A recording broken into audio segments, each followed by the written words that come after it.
l'empreinte génétique, on en a déjà parlé dans un autre cours.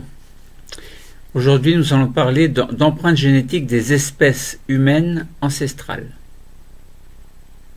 Espèces humaines ancestrales. Grâce à des techniques modernes, on peut connaître les génomes d'êtres humains disparus à partir de restes fossiles. Bon, c'est un secret pour personne. On peut les comparer au génome actuel et on peut reconstituer les principales étapes de l'histoire humaine. Donc du moins de l'histoire humaine récente. Alors, nous allons essayer de rechercher, d'exploiter des documents sur le génome des Néandertaliens et des Denisoviens, et exploiter des documents montrant l'existence d'allèles néandertaliens dans les génomes humains actuels, ce qui sous-entendrait qu'il y ait eu des hybridations. Alors évidemment, on se pose la question, est-ce que Néandertal et Homo, le genre Homo, font partie de la même espèce? Alors s'il y a eu des hybridations, on serait tenté de dire oui. Maintenant, les discussions sont encore l'ordre du jour dans certains clans scientifiques. Alors, nous allons essayer de montrer que les génomes actuels, tout du moins, sont constitués par des espèces de mosaïques qui proviennent de Néandertaliens, Denisoviens. Nous allons essayer de préciser cela, et notamment donc des génomes archaïques. Archaïques dans le sens où certaines espèces ont disparu et seul le genre Homo sapiens en tout cas, est resté sur Terre. Bon, les autres, on se demande bien où ils sont partis. Bon, on a plein d'hypothèses, hein, on sait bien un petit peu ce qui se passe, mais bon. Alors, on peut noter, entre parenthèses, que des traces de génome archaïque propres au génome africain ont été retrouvées, même si l'espèce archaïque qui en est à l'origine est inconnue. Et le restera, puisque en Afrique, évidemment, les conditions ne sont pas idéales pour conserver les restes de fossiles. Alors, des découvertes récentes, notamment en Indonésie, permettent de penser que certaines espèces archaïques, tout autres, y étaient présentes et ont également contribué au génome actuel. Alors, on pense peut-être aux Denisoviens. Bon. Ces hybridations sont donc des événements fréquents, ou, enfin, relativement fréquents, on va peut-être pas dire fréquents, mais plus fréquents que ce que l'on pensait autrefois. Bon, des indices vont montrer que ces hybridations n'apportent pas que des avantages d'un point de vue génétique et que la sélection au cours des générations tend à réduire la part archaïque des génomes humains. Bon, tout cela fait encore l'objet d'études. On va essayer de situer des espèces fossiles et proposer, de comparer des séquences pour reconstituer une parenté entre les espèces actuelles. Bon, une parenté peut être reconstituée, elle ne correspond pas aux conclusions forcément de ce que l'on entend dans le domaine des sciences, notamment quand on parle des Denisoviens comme groupe proche des Néandertaliens. Alors bon, vrai, pas vrai, hein, bon, à réfléchir. Il existe toutefois des conclusions qui vont permettre de raisonner sur la notion d'espèce. Évidemment, quand on compare Néandertaliens, Homo sapiens, Denisoviens, et on s'aperçoit qu'il y a eu des hybridations, bon, alors est-ce qu'il ne faut pas revoir la notion d'espèce, ou au contraire dire que dans certains cas, des êtres vivants qui ne font pas tout à fait partie de la même espèce peuvent quand même se reproduire et avoir des descendances viables. Bon. Des traces d'hybridation seront présentées et on pourra remarquer que sur un petit nombre de génomes de Denisoviens connus, l'un d'entre eux est celui d'un hybride. Alors, ce sera très étrange. D'autre part, les auteurs de cette découverte ont pu identifier des traces d'autres hybridations dans la partie maternelle de ce génome. Donc, ce qui va conforter le fait que l'hybridation a bien eu lieu. Bon. On va essayer de comparer donc des séquences pour montrer que des génomes de ces groupes sont apparentés. Traces d'hybridation qui vont témoigner du fait que des groupes appartiennent par définition à la même espèce. Bon, à réfléchir évidemment. Les parentés génétiques sont toutefois beaucoup plus faibles que celles retrouvées entre les groupes d'humains modernes. Mais tout de même, le passé étant ce qu'il est, il y a eu des flux migratoires à partir de l'Afrique et évidemment des rencontres se sont faites et des hybridations ont pu avoir lieu. Alors, est-ce qu'on peut parler vraiment d'hybridation, si les groupes d'humains se rencontrent et font relativement partie de la même espèce, on ne va peut-être pas parler d'hybridation, mais plutôt de relations logiques, comme s'il s'agissait d'humains d'espèces pures, en fait.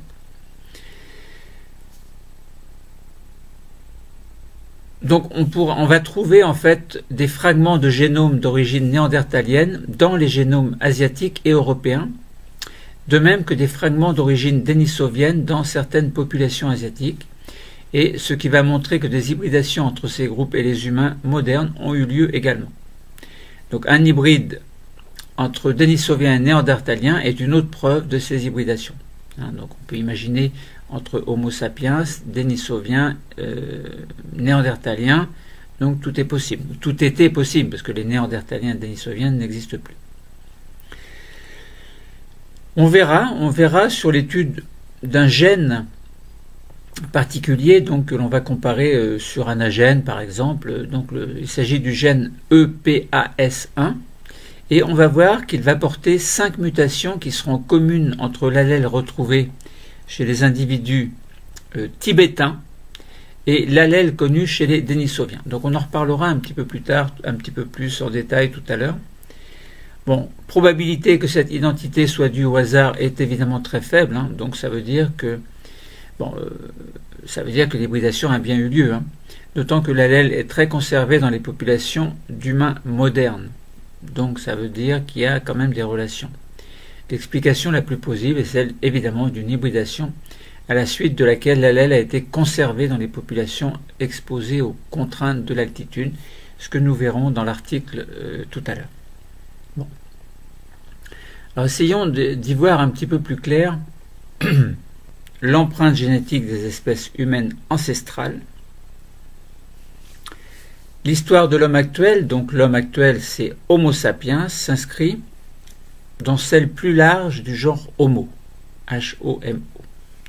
Au cours de l'évolution, plusieurs espèces humaines ont coexisté. Les humains à anatomie moderne sont apparus il y a environ 200 000 ans. Ils ont côtoyé d'autres humains, tels que les néandertaliens en Europe et en Asie, et puis on parlera également des dénisoviens. Alors on peut se poser la question, donc quand on parle d'empreinte génétique, quelle empreinte génétique les différentes espèces humaines ancestrales ont-elles pu laisser dans le patrimoine génétique actuel? Ça veut dire que si par exemple on considère les néandertaliens, les dénisoviens, Homo sapiens, on se dit s'il y a eu des hybridations, il doit bien rester des allèles. Bon, on n'est pas tout à fait néandertalien, on n'est pas tout à fait dénisovien, on n'est pas tout à fait Homo sapiens, mais on a un grand pourcentage de gènes propres à Homo sapiens. Bon. Attends, on a des brides d'informations au niveau des allèles correspondant aux deux autres espèces, on va dire espèces humaines. Bon. Le genre humain, donc, dans le genre humain, en tout cas, il y a eu une évolution, évidemment, et l'évolution n'a pas été simple, elle a été, on va dire, buissonnante. Les premiers humains ont été retrouvés en dehors de l'Afrique. Enfin, les premiers humains qui ont été retrouvés en dehors de l'Afrique, ils appartiennent à l'espèce que l'on appelle Homo erectus. Géorgie, 1800 millions d'années. Puis ailleurs en Asie et en Europe. Donc Homo erectus. Là aujourd'hui on parle d'Homo sapiens. Alors vous voyez que Homo erectus et Homo sapiens c'est pas la même chose. Mais on parle pour Homo, on parle de l'espèce humaine, du genre humain en tout cas. Donc du genre humain, donc Homo erectus. Les hommes de Néandertal, donc Homo neanderthalensis, sont eux beaucoup plus récents, enfin relativement plus récents, hein, bon, ça dépend de l'échelle du temps. Ils sont connus par des fossiles qui ont été retrouvés en Europe et en Asie, et le plus ancien a été daté de moins 430 000 ans, donc ça fait très longtemps que les Néandertaliens, enfin ça faisait très longtemps que les Néandertaliens existaient. Et le plus récent de ces fossiles a été découvert il y a à peu près 30 000 ans, sachant que Néandertal a disparu il y a environ 28 000 ans, bon, à peu près.